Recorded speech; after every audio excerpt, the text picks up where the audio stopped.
Okay, welcome to the webinar, everyone. As I mentioned, we're going to have a quick look today at how we reduce the risk if you are possibly going to be late for the 5th of December deadline. First off, a little bit about IES. We are been around for about 20 years and our background is in building simulation. We're headquartered up here in Glasgow and have developed a tool called the Virtual Environment, which is sold to a large number of engineers and some architects around the world. And we've been increasingly looking at solutions in other areas of a building's life cycle, from master planning through to operation. With regards to ESOS Auditor, the sort of current state of the market at the moment is there are only 12 working days to go until the 5th of December deadline. As probably most people have seen, the Environment Agency is taking a very sensible approach to enforcement at the moment, even though they are very keen to stress that organisations that don't complete a notification of compliance by the 5th of December will be in breach of the regulations and at risk of enforcement action or penalties. They have gone on to say that they will not normally be taking enforcement action for late notifications received by the 29th of January. And also, if you are looking to do compliance through the ISO 50001 route, you will have to the 30th of June. I think really the message that they seem to be putting out there, and Joe Scully spoke at MX last week, not last week, the 11th, the 10th, 11th, on the situation, and they really are pushing people to get in contact with the Environment Agency if you can't achieve compliance by the 5th of December. Be open about it, list your reasons for doing that, and be realistic about the date which you think that you can achieve compliance, rather than, I guess, just putting the 29th of January down. So what you need to do if you are going to miss the 5th of December deadline is you still need to notify them prior to this date, and they've set up an online portal to do this, and they're calling this an intent to comply notification. So I've popped the online portal in the address at the end here, and I can circulate that round to people at the end of the session with the slides if people are interested. So what is this intent to comply and what do you guys need to do? So this is the information which you need to pull together to do your intent to comply notification by the 5th of December. It's the organisational information such as, you know, your group name, the trading name, overseas parents information, the contacts for who's running the day-to-day ESOS compliance aspects, and the contacts for the board director who's signing it off, things like that. You do need to give the principal reasons you're going to be late, and you do need to tell them what you will have left to do after the 5th of December deadline and when you expect to be compliant. So this is where they're stressing be realistic about what you still have to do and how long that's going to take you. They are pushing you to have appointed a lead assessor and to have put their contact details in there, but you know, obviously if you haven't at this point, you know, you should be thinking about appointing that lead assessor.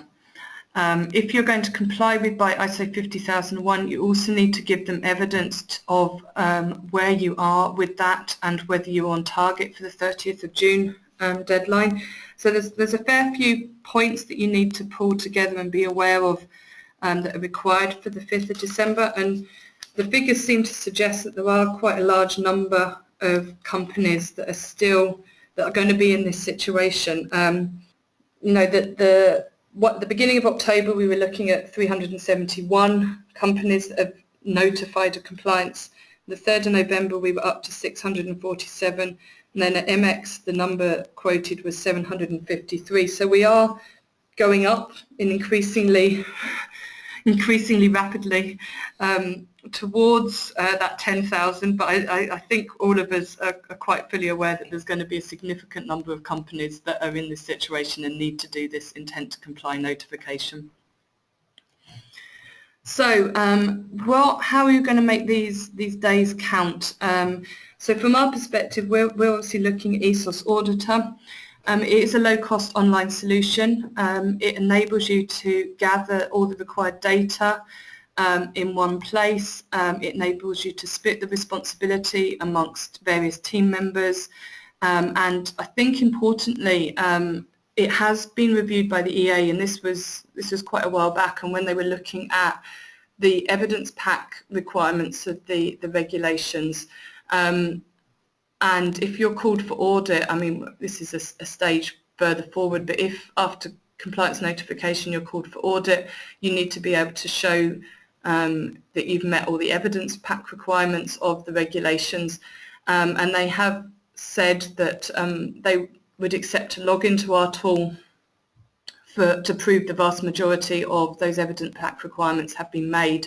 So from that you can see that actually if you did need to demonstrate how far along in the process you were, or if there were any questions coming from the Environment Agency, we would very happily give you a free login that you could provide to them, and you could show them where you are with regards to that. Now Phil will look at that in a little bit more detail in the demo later on. It is an off-the-shelf solution. It was reviewed by Kit Young, who was the technical author for the new PAS standard. It was developed also in conjunction with the EMA, the Energy Managers Association.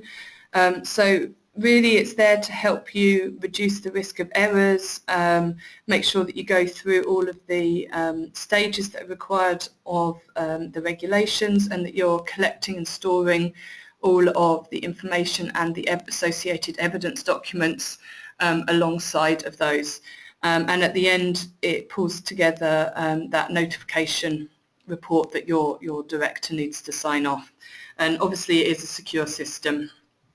It's based in the cloud, and it can be accessed from all different devices, whether that's a laptop or a tablet or something like that. It gives, from the team management side of things, a clear overview of the progress, as I've covered earlier on. It looks at what information has been put in and what information hasn't been put in. You can do that by user, so you can see who you need to chase, who's not been uploading their information. It can be used by multiple users across multiple sites. You can set clear areas of responsibility. And you can also give your lead assessor a login so that they can check and verify the information once it's been added, and that they're happy with it, and if they need to ask any questions they can go back and ask those questions. As I mentioned before, on the audit guarantee side of things, it is accepted as part of your evidence pack, and if you are chosen to be audited, you just need to let us know, and we'll give you a free login that you can supply to the Environment Agency or whoever your regulator is. Your evidence pack needs to be stored for 8 to 12 years, so that's a consideration there for companies. The evidence pack, if you've not come across that before, it's a record of all the steps you've taken to comply with ESOS. So it's basically all of the stuff you've done in the background to make that compliance notification statement. It does need to be shown if you're audited, and as I just mentioned, it needs to be kept for up to 12 years. It's got all of the information alongside your total energy consumption calculation, the areas you've identified as your significant energy consumption, so that 90%, and also details of the energy audits and routes you've used to achieve compliance, and then obviously the energy saving opportunities that you've identified from that. I am now going to pass over to Phil, who is going to take you through the software in a bit more detail and give you a quick demo. Right, thank you. It's Phil Cully here.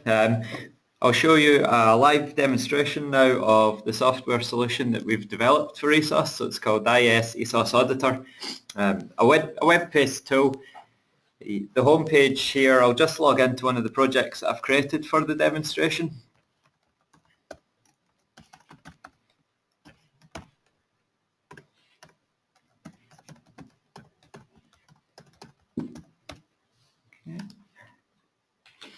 And you can see the first thing we see here, I'm faced by my projects that I have in the system. You can have multiple projects. It's something that we find is a benefit, especially for the lead assessors out there. You'll have access to all of your different projects from one screen. You can easily switch between these. I'll log into the UK project that I have here. So this is a project I've created in the past. And just to point out at this point, we've done a number of these webinars over the past few months, and we've shown different aspects of the software and covered ESOS as it's developed, as we've approached compliance deadline. They are available online, and you'll have access to these after this webinar. So there's different bits of the software that we focus on as we go through these. And I just wanted to point out that other videos are there, and they'll give you a more fuller understanding of the system we have. There's also a help page that we have on our ESOS homepage. I'll show you that quickly, as it has some videos as well. So it's through help here, and then we've got videos that cover each of the stages of the project and the tool that we have. This is a workflow that we've developed, and as Adrina had covered just now, Kit Young had some insight on that and was happy with the way we were approaching these projects with the tool. So the tool has a way of helping you to do the project and structuring your workflow, and you'll see when you log in, you have these different aspects. We've got set up your administration, putting the different settings on the project, data entry, data checking, which can be audited, can be passed, approved, and then the reporting. So the key stages as you work through. What I'm going to do in this project, I'm actually going to go to the end first. I hope that most of you are at that point now. I hope that we're not just starting out. You may be on the tool here, but what I'm showing is how this tool can help you. So we'll start in the reporting stage for this one. In this project, I've actually got a number of subdivisions set up, and I'm going to focus on one to keep it a bit simpler for you. If I go into the ESOS report and use this filter, and I can look down to Glasgow. So the report, the main area that we're looking at here, this is the final report you would get for your project and it's not ready until we reach 90% on this number. So energy consumption assessed or cost assessed, whichever approach you're taking. So at the moment, this project's at 62%. So we've got a little bit of an alert here. We've done some of the work, but we're not quite done. So if I go back to the reporter, we want to see the summary, and anyone with adequate permissions who'd been added onto the project can look at this point. So this might be a stakeholder, an assessor, one of the data entry team, a manager for this region. Anyone can get in here as long as you've added them to your project. And we do have options that you'll see later on for how you purchase the project and how many people can be added. So what we'll look at is progress on the energy for this one. And again, choose the filter, and I'll just select Glasgow. And we can see immediately we've got two supplies. So these are our meters. These are the meter readings that we're recording for the energy side of things. We've got one with the code Glenor1 and Glasshow. And you can see the progress we have here. So the total for this region. Then we have how much has been entered. So that's the green. Entered and passed is green. How much is yet to be checked. So your auditor maybe hasn't looked at some of this data. And in this one, we can see that there's actually a gap. There's some of the information that hasn't been added yet. It's not quite at 100%. To make it easier to then track through, these are links that are clickable. So you can go straight to the source, straight to the meter, and enter the remaining data. But we also have a meter summary, which is a nice little graphic just to... On some of the projects I've seen a few recently that are really complicated. There's a lot more than 2 buildings and 2 meters. This is your dream project right here. But this graphic, it'll keep you right, and it helps you to track through the work that needs done. So it's side by side with the buildings and processes. So I'll come back out of here, and then the next step would be going back to the data check. And again, if we look at the energy and we focus on the Glasgow here, we get some numbers. So we've got overall progress, and we get some numbers here that are telling us what needs done. So we can see it's all been entered for this one, but not yet checked. For this one, we have some that's not been entered yet, but everything that has been entered has been signed off on. So all the way through, we're giving you some feedback, and we're giving you an idea of how much is done and how much is yet to be done, and by whom as well.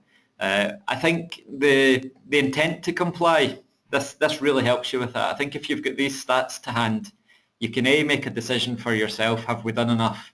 And then B, we can make a decision or we can present that data and say, here it is, here it can be checked. So what I'll do is I'll go back to this first one here. So the one that's got some data missing. So if I come back to the data input, that's the energy data here, and then we want to locate that meter. So it was the glass out, and if we come in here, we can see settings. We've got the reference area served. There's not actually an acquired and unacquired date, so we assume it's running for our full reference year.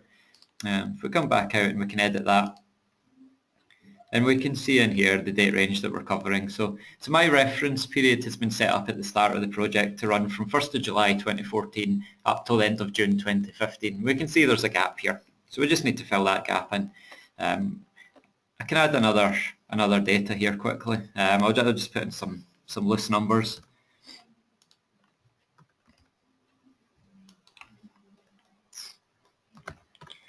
You can put your references in here. We do encourage to put in accurate data at the time of entry. You'll see a lot of these fields are marked as mandatory. They have to be completed. I wouldn't recommend putting dummy data in, because at some point you're going to have to come back to it and identify it. And as we've seen already, this tool is actually keeping us right, and it's pointing out the bits that aren't done. So if you just fill it with dummy data, it's not going to help you. You're going to lose one of the key benefits of this online system that we've developed. I won't attach any evidence just now, but if I add this in, we should see that ripple through. So we can see we're complete now, and there's an extra part to be checked. So I'll come back to our data checking now. And this would be your auditor, typically your lead assessor, but someone with an overview of the project who can sign off on the data. And we can see the tools now telling us we've got one new item that hasn't been checked. This one has one pending and one that's been marked as fail, which we can come to in a moment. But if I switch this one, and we can see the new items. What you would typically do, check these numbers, cross-reference against your data, check the evidence, and then when you're happy, pass. And there we go. If we chose to fail, we'd communicate that back to the team, and then the team could have another look at it. They could fill in the gaps that are required. And I'll just have a look at this one as well. So this one we actually had, the auditors acknowledged this estimate. But if we've come back to that, we've maybe got the information we need. And the one that had been failed, maybe that's been revisited, it's been updated, we've put in the correct data, so we'll pass that as well. And it's as simple as that. And if we come back to check our progress now, we should see the work that we've done, job complete for this part of the company or this part of the project. And this might be the whole project. You might not have the structure. As I say, this is a sample project that I've created, and it does have a bit of a hierarchical structure. But we can see everything's been signed off now. And if we check our report again, switch that for here, we can see we're up to 100%. So we're above our 90%. If the project extended only to this Glasgow part, if that was the whole thing, then this would be your report ready to go. So we'd sign that off, we'd have it printed, signed off, and then uploaded back to the portal.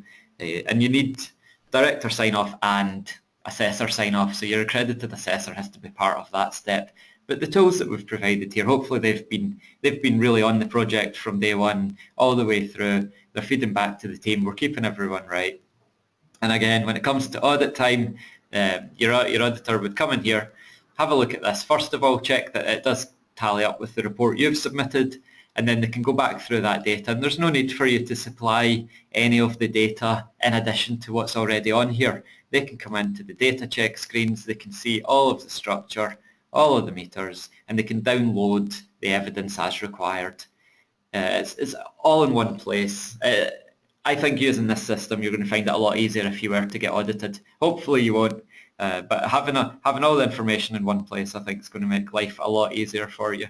The other aspect to show just now, and I don't have anything set up for it, but when it comes to entering the energy data, if we had maybe a year's worth of meters and maybe they were monthly or they might be broken down further, we have a batch tool. And the idea behind the batches is that you can upload from a CSV file. So in the case of the supply that we looked at for this one, where we had a month missing, what we might have had was weekly data, or we might have had multiple months and individual readings. And we would use the batches for that. It's really going to save you some time. Rather than clicking add, and filling in this form each time, the batch can automate some of that process for you. So if we were to download the processes, for example, the energy supplies, so this is your meters, and then we get a template file, so ready to go for your project. And if you open it up here, hopefully you can all see this, but we've got the header data. It's got the instructions on it, tells you what you need to do. Pre-populated fields such as the fuel, you've got to get the fuel right. And then you can enter all of the data down below here. Let's bring this in. And it's everything that the tool holds, so the organisation, what level you're adding it at, what building it's associated to, or a process, it could be a building or a process, the meter number, the fuel, area served, the description, the supply dates. And once you've added these, this creates the meter, which you can then populate from the building, the energy usage data. So you would create another batch for your energy usage to link into this meter. So everything that has an interface there that you would fill in a form, you can choose to go through the form one by one for each entry, or we do have this batch option to speed it up. And again, as time is short, you might have collected the data but not decided how you were going to structure it or how you were going to submit. That's as good a time as any to purchase a project on here. Put the data into this system, follow the workflow, make sure it's complete and that you do have everything collected, because if you're doing it through spreadsheets or through your own file system, there's no guarantee. You might have made a mistake. There might be something missed, whereas once you've added the data here, you're ready to go. So that's what I wanted to show today. We've got a lot of feedback and a nice, easy to follow structure that we can use for our audits and for our final reporting. So I'll add you back over to Edwina just now, and we can wrap up the report. And we've also got a demo site that we'll show you on here. Thanks. No worries. Thanks, Phil. Let me just get back into slideshow for us here. Okay, thanks for that, Phil. And as he mentioned, there are other videos online that you can look at some of the other aspects of the tool. I mean, as a very quick summary, it's an easy way to collect your data and the evidence and to check the tool, check that data is all correct and is properly evidenced. You can track and demonstrate your progress, identify those areas of significant energy consumption, and then go on to mark what energy audits you've done, what areas they cover, how you've done them, and prioritise and review those energy efficiency recommendations. The tool does automatically calculate the ROI for those, and then you do the reporting, as Phil covered in quite a bit of detail there. And then finally, you can obviously use this to store your evidence pack online after compliance has been made. There is a demo site. It's www.demo.esosauditor.com. You just register very quickly for that and you get access for a day to a site which has a load of pre-populated data in there, so you can play around with that, try the bulk uploads, add stuff yourself, check stuff, just really get a hands-on feel for the tool. And if you have any questions or you're looking to purchase, you can purchase online or you can contact us at sales@iesbe.com and we'll be happy to take you through the various license options or any questions that you've got. Really the way that it works is it's an annual license. The basic one, with one user you get your email support, you've got license for one company, you can add an unlimited number of buildings, and that starts at the low cost of £600. If you want to add additional users, so for example you want 2 users to that, then the cost will go up £120 per user, so that's £720 if you are looking for 2 users.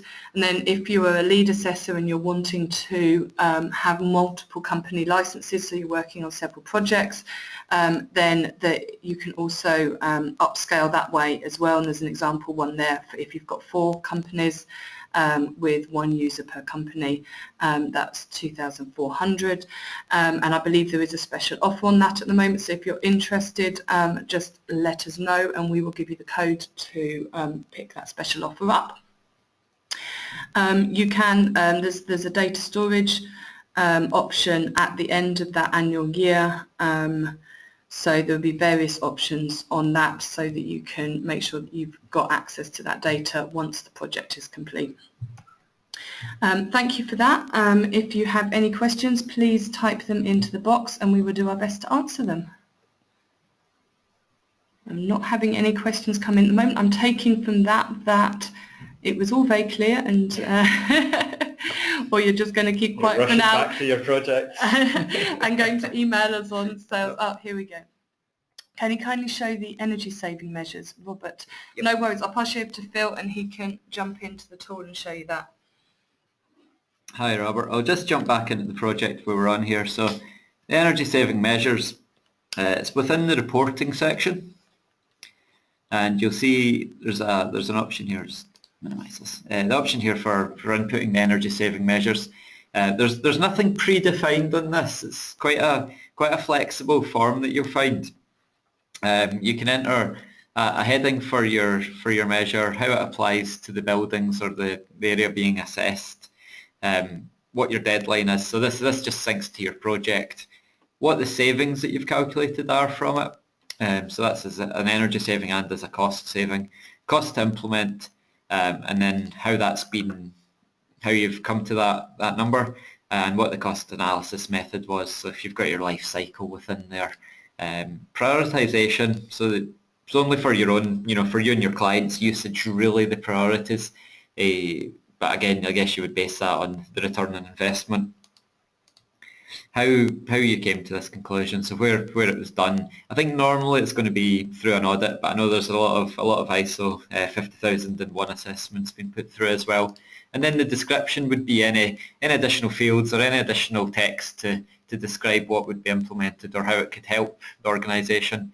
And you would attach some evidence in there, and that might be your quotes, your calcs, reports that you might have. You might want additional reportage that you're giving to the client that might have a few images and annotations. And then whether or not you want that to be included in the report. So the report that we generate doesn't include them all by default. I've only got one on here just to demonstrate it, but this is how it would appear in the final report for each line, for each measure that you implemented or recommended to the organisation. So I hope that answers that and allows you to see it a bit more. No worries. Yep. Perfect. Thanks, Robert. Are there any other questions from anybody out there? Okay, no worries. I think that's it. As we said, we'll email out a link to a recording of this webinar and various the slide handouts and the links to the intent to notify portal. So if there are any questions, you can always respond to the contact details in that email. Okay. Thank you very much for your time today. We've managed to keep it more than on time, so you've got plenty of time to get back and do those assessments. Thank you and good luck with the coming weeks on your ESOS compliance. Thanks, bye.